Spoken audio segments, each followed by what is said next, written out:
BJP नेताओं के राहुल गांधी को लेकर बैक टू बैक एक नहीं दो नहीं बल्कि तीन तीन विवादित बयान आते हैं बैक टू बैक। और तीन बीजेपी के तमाम जो तीनों नेता हैं वो बड़े पद पर बैठे हुए हैं, बड़े नेता हैं। खुद मोदी और अमित शाह के बहुत खासम खास है, लेकिन ये गाली गलौज की भाषा पर भाजपाई उतरे तो उतरे क्यों? कोई कह रहा है कि ये राहुल गांधी पाकिस्तान के एजेंट हैं, फिर दूसरे आते हैं कहते हैं कि राहुल गांधी भस्मासुर है और जो गांधी शब्द का इस्तेमाल करते हैं ना वो गाली के लहजे में करते हैं। और तीसरे भाजपाई अभद्र भाषा की चपेट में पूरे परिवार को ले लेते हैं, यानी गांधी परिवार को, उनके इतिहास को, पीढ़ियों तक की बात करते हैं। अब सवाल यह कि जब से राहुल गांधी ने यह दावा किया कि एक साल में आर्थिक सुनामी के बीच में मोदी सरकार गिर जाएगी, तब से बीजेपी नेताओं के ये बयान एक के बाद एक आ रहे हैं। अब एक एक बयान को जरा ध्यान से सुनिएगा, देखिएगा कि कैसे शब्दों का इस्तेमाल हो रहा है। पहले इनसे मिलिए, नरेश राणे। राणे जी को जानते होंगे आप, महाराष्ट्र में मंत्री हैं, अक्सर विवादित बयानों को लेकर जाने जाते हैं, लेकिन राहुल गांधी को लेकर क्या कुछ कह रहे हैं, पहले जरा इनका बयान सुनिए। ये राहुल गांधी एक पाकिस्तानी एजेंट है, जो पाकिस्तान की बात राहुल गांधी अपने मुंह से कहते हैं। सुना आपने, महाराष्ट्र के मंत्री और बीजेपी के बड़े नेता नितेश राणे जनाब देश के नेता प्रतिपक्ष को कह रहे हैं राहुल गांधी को यह पाकिस्तानी एजेंट है। अब सवाल खड़े हो रहे हैं राणे जी को लेकर, इन्हीं के बयान को लेकर सवाल क्यों खड़े हो रहे हैं? क्योंकि आगे जो ये कह रहे हैं ना, आप सुनिए, ये कहते हैं कि पाकिस्तान की बात राहुल गांधी अपने मुंह से करते हैं। आगे कहते हैं कि पाकिस्तान को खुश करने के लिए सारी तैयारी राहुल गांधी की है, वहां से जो स्क्रिप्ट आती है उसे राहुल गांधी पढ़कर बताते हैं। पाकिस्तान में बैठे हुए बॉस हैं, उनको खुश करने के लिए उनका पाकिस्तानी एजेंट राहुल गांधी यहां आकर प्रधानमंत्री नरेंद्र मोदी के खिलाफ बोलता है। अब कौन कह रहा है? ये राणा साहब। राणे साहब का बयान हमने आपको दिखाया, लेकिन सवाल क्यों खड़े होते हैं? इन्हीं के बयान को लेकर सवाल क्यों खड़े होते हैं? दूसरे बयान पर भी हम आएंगे, लेकिन सवाल यह खड़ा हो रहा है कि अगर राहुल गांधी देश के नेता प्रतिपक्ष पाकिस्तान के एजेंट हैं, तो फिर बीजेपी की सरकार, मोदी सरकार अब तक राहुल गांधी को गिरफ्तार करके जेल क्यों नहीं भेज रही? क्योंकि ये गांधी परिवार का तो इतिहास कुछ और बताता है कि राहुल गांधी के पिता राजीव गांधी और दादी इंदिरा गांधी दोनों की हत्या देश की सुरक्षा, और फिर जो हत्या हुई उसके बाद, ये तो फिर अपने आप में सवाल खड़ा करता है ना। और आप कह रहे हैं पाकिस्तान के एजेंट। अब मिलिए दूसरे नेता से, ये है बीजेपी के दूसरे नेता गौरव भाटिया। जानते होंगे आप इनको, अक्सर जो है आप देखते होंगे देश की होनहार मीडिया जब डिबेट करती है तो इनको बिठाती है। तो यही गौरव भाटिया अब पीएम मोदी को डिफेंड करते करते किन शब्दों का इस्तेमाल करते हैं, ध्यान से सुनिएगा। राहुल गांधी को भस्मासुर कहते हैं, बात यहीं खत्म नहीं होती। अब आगे गांधी शब्द को लेकर जो जनाब की टोन थी उसको जरा गौर से सुनिएगा, समझ जाएंगे कहना क्या चाह रहे हैं।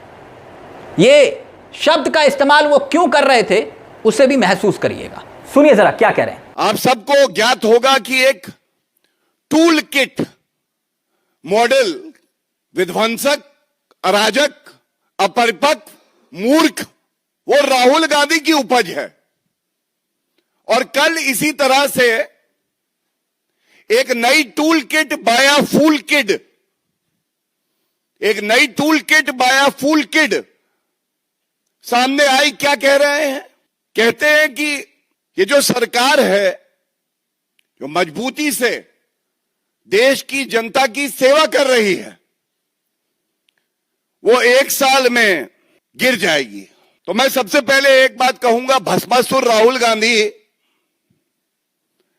हमें नहीं पता था कि भस्मासुर अब एक ज्योतिष भी बन जाएंगे। वो एक दुग्गल साहब का कैरेक्टर होता था, वो रोज सुबह उठता था, उसको कुछ नया चाहिए होता था। तो ये जो नकली गांडी हैं, ये भारतीय राजनीति के भस्मासुर तो है ही, हम सब जानते हैं, लेकिन अब ये ज्योतिष भी बन गए हैं। यानी ये स्थिति है, एक पाकिस्तान का एजेंट कह रहा है राहुल गांधी को, दूसरा जनाब कह रहे हैं भस्मासुर, और जो तीसरे सज्जन हैं उन पर भी आएंगे। लेकिन इनकी टोन देखी थी आपने, गांधी शब्द का इस्तेमाल। तो महात्मा गांधी के पीछे भी गांधी लगता है गौरव भाटिया जी, बोल के देखिए एक बार। लेकिन खैर, अब यही शब्दों का इस्तेमाल जरा सोच कर देखिए, देश की होनहार मीडिया इस पर कोई चर्चा कर रही है। अगर यही शब्दों का इस्तेमाल राहुल गांधी या फिर अखिलेश यादव, तेजस्वी यादव, ममता बनर्जी पीएम मोदी को लेकर कर दे तो क्या होगा।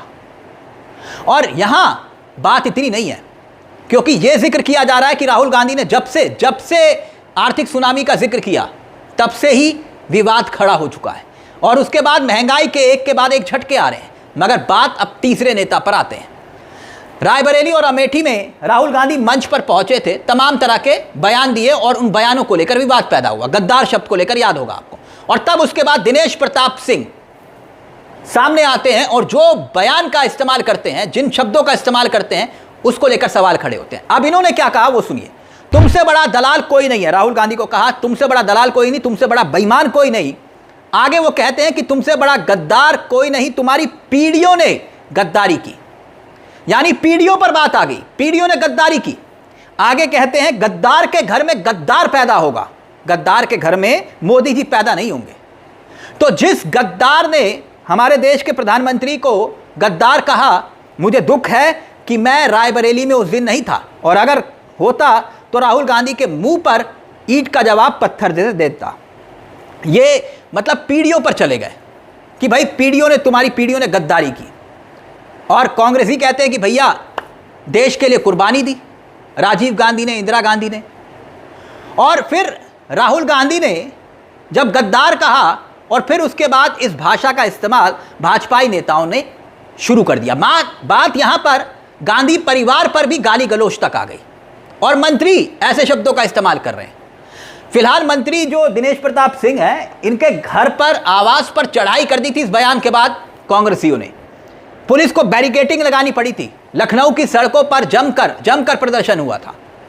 मगर ये सवाल खड़े हो रहे हैं कि बीजेपी नेता एक के बाद एक ऐसा बयान क्यों दे रहे हैं। क्या ध्यान भटकाने की एक मुहिम हो रही है? आप कहेंगे क्या ध्यान भटकाना? इस वक्त देश के हालात क्या है? महंगाई का बम जो फूट रहा है, जिसको लेकर राहुल गांधी ने पहले ही दावा किया था फरवरी मार्च से कि भाई आर्थिक सुनामी आने वाली है, और अब पेट्रोल डीजल के दाम बढ़ रहे हैं। और दूसरी तरफ जैसे ही राहुल गांधी ने यह कहा कि भैया एक साल में इसी आर्थिक असंतोष की वजह से मोदी सरकार गिर जाएगी, और उसी के बाद से बीजेपी नेता खुलकर राहुल गांधी पर सियासी आक्रमण करने लगते हैं और ऐसे शब्दों का इस्तेमाल करते हैं जिसे आप सुन रहे हैं। कोई पाकिस्तानी एजेंट कह रहा है, कोई भस्मासुर कहते कहते गांधी शब्द को ही है, और फिर उसके बाद एक और कहते हैं कि भाई तुम्हारी पीढ़ियों ने गद्दारी की।